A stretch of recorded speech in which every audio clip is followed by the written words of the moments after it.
The moment her lawyer leaned in and whispered those 5 words, her confident smile vanished completely.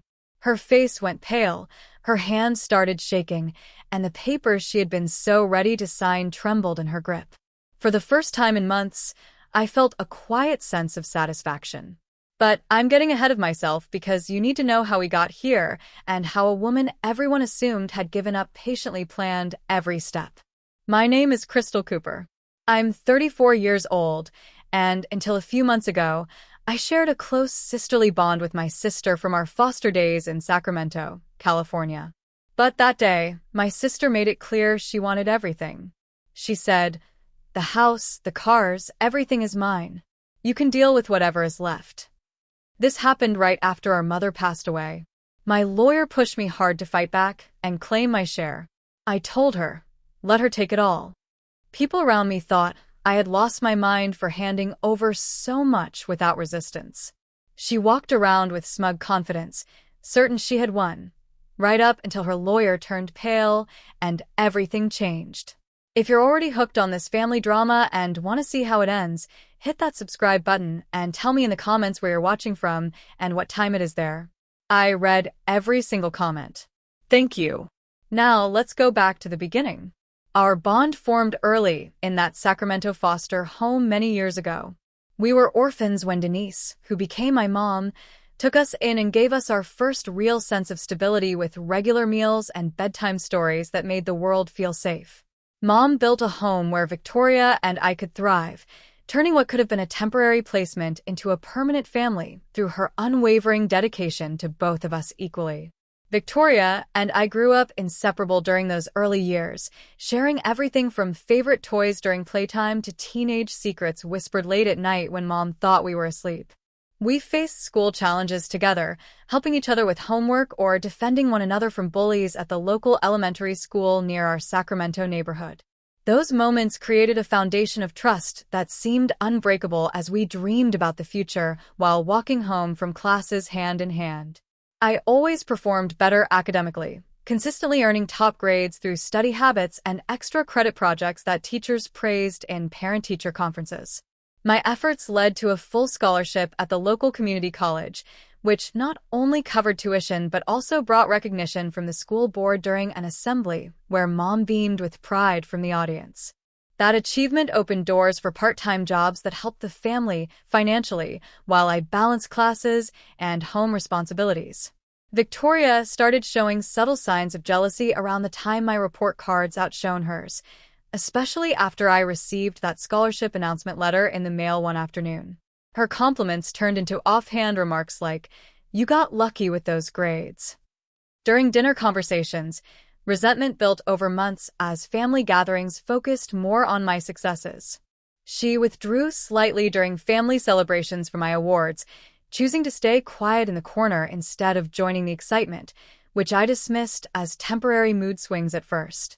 I stepped up to support Mom in growing the local coffee shop chain she had started as a small venture in Sacramento, handling bookkeeping tasks after school by reconciling receipts and tracking inventory to prevent losses. I took on hiring part-time baristas from the community college job board, training them on customer service standards to improve daily operations and boost sales during peak morning rushes. My contributions helped expand from one location to 3 outlets over several years as I optimized shift schedules and negotiated better supplier deals for beans and supplies to cut costs without sacrificing quality. Mom loved both of us equally, treating birthdays with the same homemade cakes and school events with equal attendance, but she chose silence when tension surfaced between Victoria and me during those growing years. She noticed Victoria's sharper tone after my scholarship news, but hoped time would smooth things over, avoiding direct intervention to prevent favoritism accusations in our foster family dynamic. Mom focused on keeping the household peaceful, encouraging us to talk it out privately, while she managed the coffee shop demands that kept her busy from dawn until closing. But as years passed, Mom's illness brought everything to a head. Mom's illness had lasted for several years with gradual decline that required constant attention from someone close by in our Sacramento home. I took on the primary role of caregiver because I lived nearby and could adjust my schedule around the coffee shop shifts to be there for her every day without hesitation. My routine involved driving her to regular doctor appointments at the local clinic where we discussed treatment options with specialists who monitored her condition closely over time. I prepared meals that followed her dietary restrictions, carefully measuring portions and ensuring she took medications on schedule even when she felt too weak to remember herself. On particularly hard nights, when pain kept her awake, I sat by her bed holding her hand and talking about old memories from the early days of the coffee shops to distract her from discomfort until she finally drifted off. Victoria rarely came to visit during those difficult months despite living only a couple hours away in the same state with easy access by car or train. Her phone calls were brief and superficial, usually lasting less than 5 minutes, where she asked basic questions about Mom's health before quickly changing the subject to her own busy life managing parts of the coffee shop chain. She often cited work commitments as the reason for not coming more often, claiming urgent meetings with suppliers or staff issues that couldn't wait, even though I handled many of those tasks myself from home.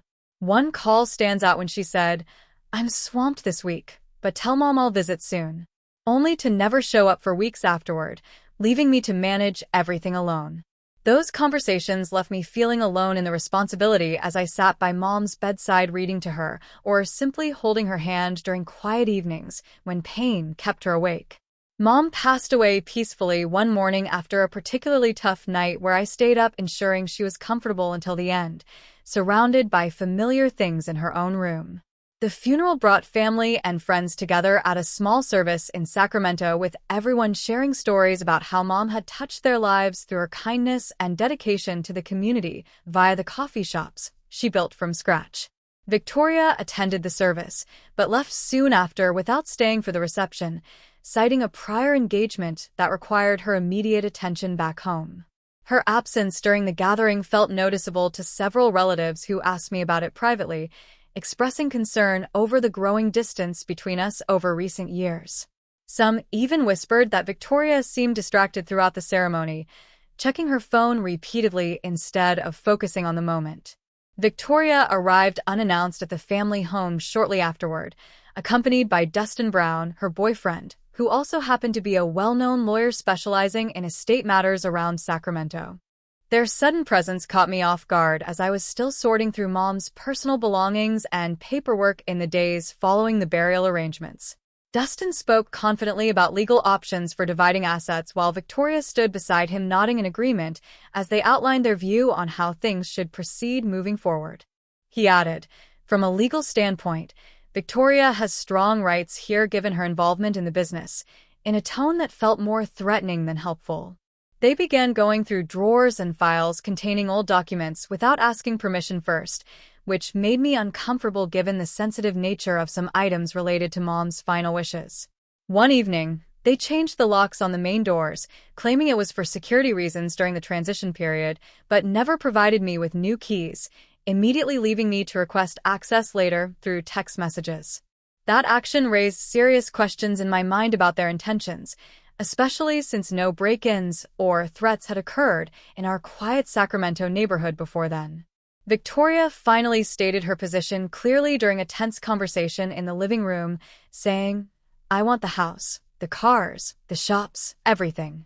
Weeks later, amid rising tension in Sacramento, the pressure from Victoria's actions pushed me to seek support from someone I trusted completely. At that point, I decided to open up about my growing concerns over Victoria's behavior and the jealousy that seemed to drive her recent demands during a long phone call one evening after work.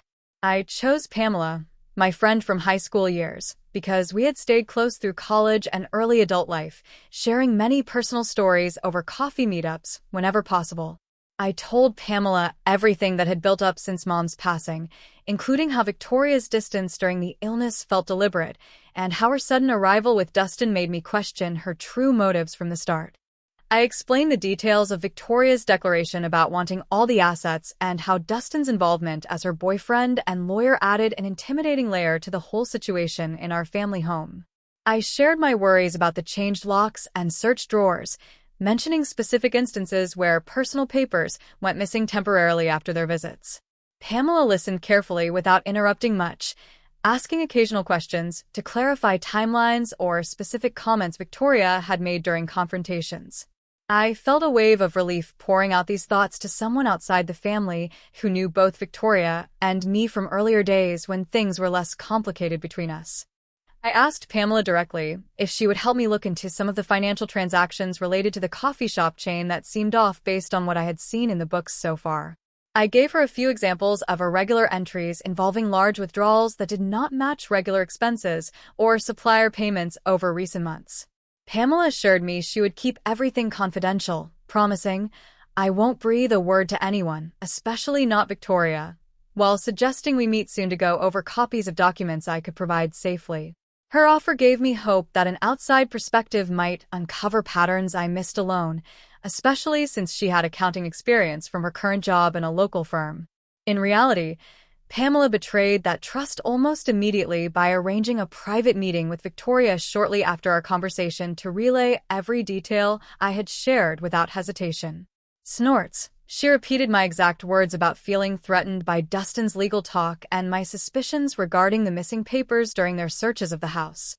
Victoria wasted no time using that information against me in a heated phone call the next day, where she mocked my concerns openly, with sharp sarcasm. She said, "So, you think I'm stealing from the family now after all I've done?" Twisting my words about the withdrawals into accusations I never made directly. Her tone carried clear satisfaction in knowing my private fears, repeating phrases I had only told Pamela, such as, "You felt alone during Mom's illness," to make the attack more personal and cutting. I realized the betrayal instantly when Victoria referenced specific memories I had mentioned only to Pamela during our confidential talk, leaving no doubt about the source of her new ammunition. The realization hit hard, deepening the sense of isolation that had started with Mom's passing and grown through Victoria's actions over recent weeks. I decided right then to end all contact with Pamela, blocking her number and removing her from social media connections without explanation or further discussion. Snorts. That choice marked a clear line protecting what little trust one had left as the family conflict escalated in ways I could no longer ignore. A few days later, I started by reviewing the physical ledgers and digital records stored in the back office of the main Sacramento location that Victoria had taken over managing exclusively after Mom's health declined. I spent evenings after closing time cross-checking monthly invoices against bank statements, noticing discrepancies that did not align with normal operating costs for supplies or payroll over several quarters. I discovered multiple mortgage loans taken against the family home far exceeding its appraised value, with interest rates that compounded quickly due to variable terms Victoria had apparently agreed to without discussion. Those loans appeared tied to business expansion claims but lacked corresponding improvements in the shops, such as new equipment purchases or renovations that would justify the amounts borrowed. The realization that our primary asset was over-leveraged in this way sent a wave of concern through me as I calculated the potential equity loss if payments fell behind, even slightly. My boyfriend offered to help by using his connections in document verification to examine signatures and dates on several key agreements related to the chain's finances.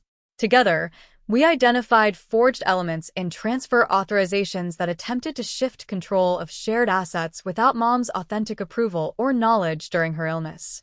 Those documents contained inconsistencies in handwriting and timing that raised immediate red flags when compared to Mom's known signature samples from earlier legitimate papers.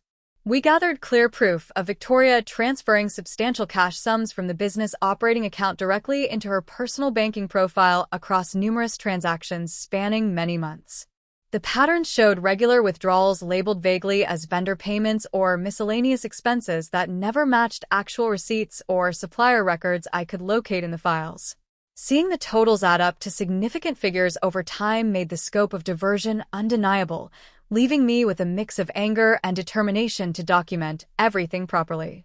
I made digital scans and physical copies of all critical evidence, placing them in secure off-site storage away from the house and shops to prevent any risk of discovery or destruction. I chose locations like a safety deposit box at a separate bank branch, ensuring multiple backups existed in case one became compromised unexpectedly. That process required careful planning during off hours to avoid drawing attention from staff or Victoria, who still visited the main location occasionally for oversight. I chose complete silence about these findings, maintaining normal interactions whenever necessary, while observing Victoria's behavior for any signs she suspected my knowledge. The decision to wait for the right moment stemmed from understanding that premature confrontation would allow her time to cover tracks or escalate legal pressure through Dustin. Keeping emotions hidden became second nature as I continued daily routines at the shops, interacting with employees who remained unaware of the underlying issues brewing behind the scenes. That weekend, an unexpected phone call came and shifted my approach in an unforeseen way. Aunt Sandra Johnson called out of the blue that weekend while I was reviewing some old receipts at home in Sacramento after a long day at one of the shops. She spoke softly but firmly, saying, "I've been thinking about your mom a lot lately, and there's something she asked me to watch out for if things got complicated after she was gone." She advised me to reach out to Mom's longtime assistant, who had handled confidential matters for years, suggesting this person could provide clarity on certain documents Mom kept private. Her voice carried concern mixed with urgency as she added, "Don't wait too long, Crystal, because people might try to make things difficult and stressed. Meet her somewhere quiet, and don't tell anyone else until you know what it is." She ended the call with, "Your mom trusted you to do the right thing," leaving me with a mix of curiosity and cautious hope. I arranged to meet the assistant right away that same weekend, choosing one of the older coffee shops in the chain that Victoria rarely visited anymore to keep the conversation away from potential interruptions. The assistant arrived on time carrying a small briefcase and greeted me warmly, recalling specific moments when Mom had confided in her about family matters during late nights at the office. We found a quiet corner away from regular customers where she explained, "Your mom gave me this envelope years ago and told me to give it to you only if there was ever a dispute over her wishes." She expressed initial hesitation about handing it over, worrying about proper timing, but ultimately decided, "I think this is what she would want now given everything that's happening." The assistant stressed the importance of following Mom's exact wishes by adding, "Open it only with a lawyer present or at court so no one can question its validity." The assistant slid the sealed envelope across the table, explaining it contained original documents Mom had prepared with legal oversight to ensure everything remained valid and protected. She warned me repeatedly, "Keep it safe and don't let anyone else see it until the right moment," while mentioning how Mom had foreseen possible family tension and taken steps to safeguard what she considered fair for both daughters.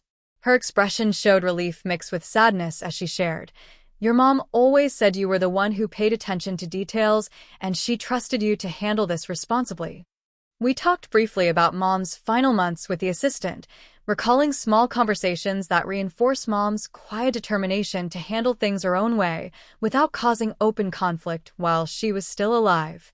I took the envelope home, immediately placing it in a secure spot within my personal safe that no one else in the family had access to or knowledge of its existence. I checked the seal daily to confirm it remained intact while resisting the temptation to peek inside, knowing the assistant's warning about legal validity carried real weight.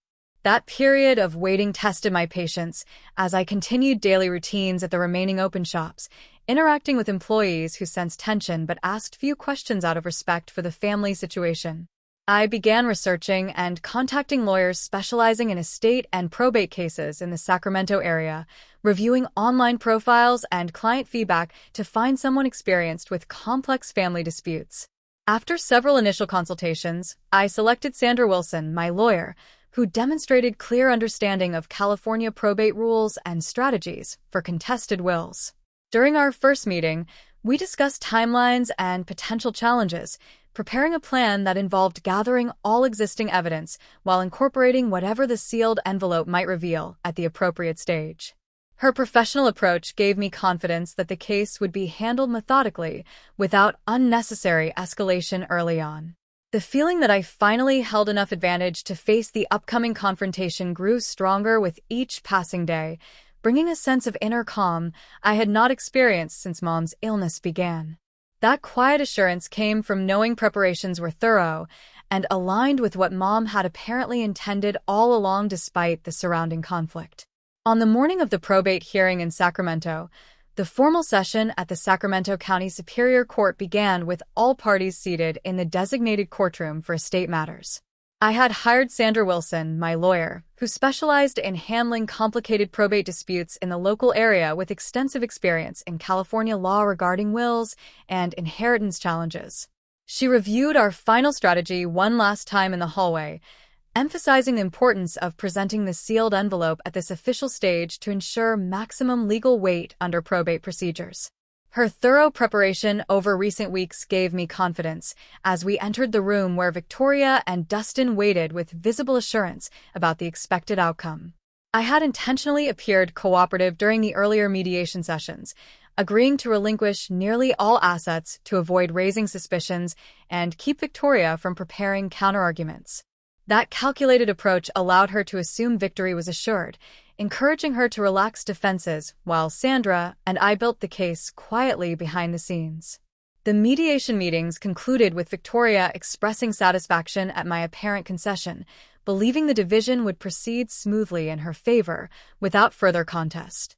Sandra explained this tactic helped prevent premature objections that could complicate introducing new evidence at the formal hearing where rules favored authenticated documents.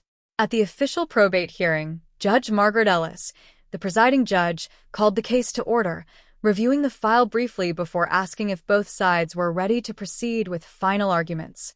Sandra requested permission to submit additional evidence in the form of a sealed envelope delivered through proper chain of custody from a credible third party associated with Mom's affairs. The judge accepted the envelope, examining the intact seal and documentation before carefully opening it in open court to maintain transparency for all present. The contents revealed Mom's original will prepared secretly with full legal formalities, including notarized signatures from witnesses and accurate dating that met state requirements completely. The will specified clear distribution leaving the family home, the vehicles, and the majority of the coffee shop chain proceeds to me while allocating Victoria a fixed smaller portion, without conditional restrictions. Judge Margaret Ellis read key sections aloud, confirming authenticity through comparison with known records and stating the document appeared valid on initial review pending any substantiated challenges. Victoria reacted instantly, her complexion turning ashen as the terms became public, her posture slumping forward in evident shock at the complete reversal of expectations she had held firmly. Victoria's voice broke the silence with "This can't be real," followed by a shaken, "How could Mom do this to me after everything I've done for the family?" revealing raw hurt mixed with disbelief, as tears welled up unexpectedly. Dustin responded by rising quickly, his face flushed deep red from anger and professional embarrassment, attempting to interrupt with, "We had a solid agreement based on prior discussions." But the judge reminded him to wait for his proper turn. His efforts to question validity fell flat without supporting evidence, leaving him to sit back down while muttering objections that carried no immediate traction under court rules. That same evening, back home, alone with Mom's letter, the weight of the day's events finally settled as I sat in the quiet living room of the family house in Sacramento. I opened the envelope carefully, unfolding the pages Mom had written in her familiar handwriting during a time when her health allowed her to plan ahead without anyone knowing. The letter began with her love for both Victoria and me, expressing how proud she had been watching us grow from foster children into adults building lives together in the community we called home.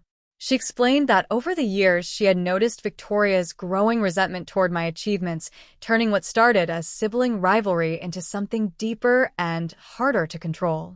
Mom wrote that she saw the jealousy affect Victoria's decisions, especially in managing the coffee shop chain, where personal gains seemed to override family interests more often as time passed.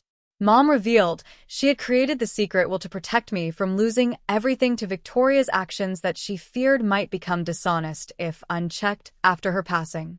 She described consulting a lawyer privately to ensure the document remained valid and hidden until needed, preventing any alterations or pressure during her illness. Her words carried gentle regret for not addressing the tension openly while alive, but emphasized her belief that this step would restore balance and honor the efforts I had put into supporting the family over many years. Reading those lines brought a mix of sadness for what we lost as sisters and relief, knowing Mom had understood the situation clearly enough to act on my behalf, even from afar. After the court ruling, Victoria faced immediate financial consequences as the banks moved quickly to foreclose on the over-leveraged family home due to unpaid mortgage balances she had accumulated. The coffee shop chain shut down permanently within months, with locations closing one by one as suppliers demanded payment and customers dwindled from the negative publicity surrounding the family dispute. Victoria filed for personal bankruptcy under Chapter 7 to discharge debts, but lost most assets in the process, leaving her to start over with limited resources and damaged credit for years to come. Dustin ended the relationship abruptly once the case concluded, citing professional conflicts and the unfavorable outcome that affected his reputation in local legal circles. Pamela stopped all contact, disappearing from social circles and mutual acquaintances without explanation as news of her role in sharing confidential information spread among former friends. I made the choice to sever ties completely with Victoria, blocking communication channels and focusing energy on rebuilding without the toxicity that had grown over time. Living independently in Sacramento with a protected inheritance allowed me to maintain the family home and restart one coffee shop location on a smaller scale, hiring new staff committed to honest operations. Thank you so much for sticking with this family story until the very end. Your time and attention mean a lot to me as I share these experiences. Please leave a comment below with your thoughts. Have you seen jealousy affect family relationships? What do you think about secret wills like this? I look forward to reading your views.